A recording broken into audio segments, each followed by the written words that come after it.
Ako sa wiyat na ipinti. Pagdanak pa pala. Narito ako po, magbukay. Ano yun? Nais ko na itigil ang paghiganti. Lumayo na lamang tayo at mamuhay na parang magama. Magandang pangarap, Elias. Ngunit bulinas. Matanda na ako at tanging paghiganti para sa aking mga anak na lamang ang dahilan ng pananitili kong may buhay. Mabuhay. Ang tama na yun. Gumana ito.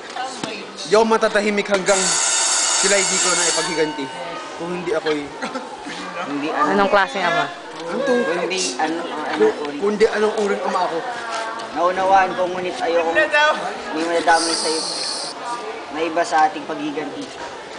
Tinitiyak ko sa iyong hindi mapapahamak ang walang kasalanan. Ngunit kailangan matuto tayong magtanggol sa sarili at sa bayan. May nakilala akong binatang mayamat marangal.